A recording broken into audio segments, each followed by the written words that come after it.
एक आदमी ने एक बहुत ही खूबसूरत लड़की से शादी की। शादी के बाद दोनों की ज़िंदगी बहुत ही प्यार से गुजर रही थी। वह उसे बहुत चाहता था और उसकी खूबसूरती की हमेशा तारीफ़ किया करता था।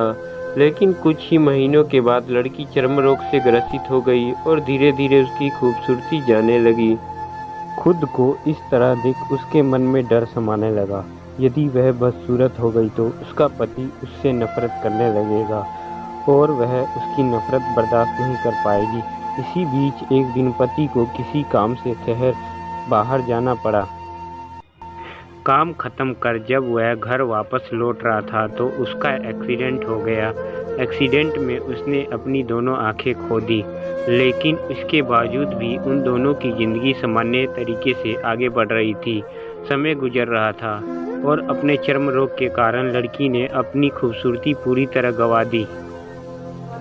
वह बदसूरत हो गई, लेकिन अंधे पति को इस बारे में कुछ भी पता नहीं था, इसलिए उसका उसके खुशहाल विवाह जीवन पर कोई प्रभाव नहीं पड़ा।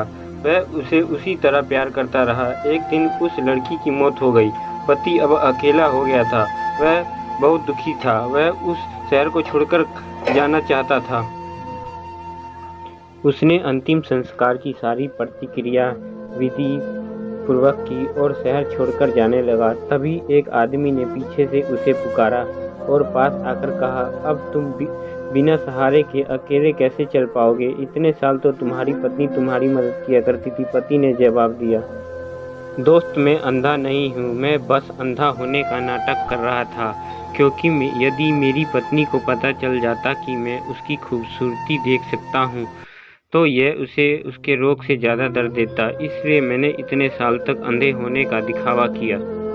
वह बहुत अच्छी पत्नी थी, मैं बस उसे खुश रखना चाहता था। सीख, खुश रहने के लिए हमें भी एक दूसरे की कमियों के प्रति आंखें बंद कर लेनी चाहिए और उन कमियों को नज़रअंदाज कर देना चाहिए। दोस्तों, ये वीडियो अच्छी लगी हो तो वीडियो को लाइक कीजिए, चैनल पर नए हैं तो चैनल को सब्सक्राइब कर लीजिए।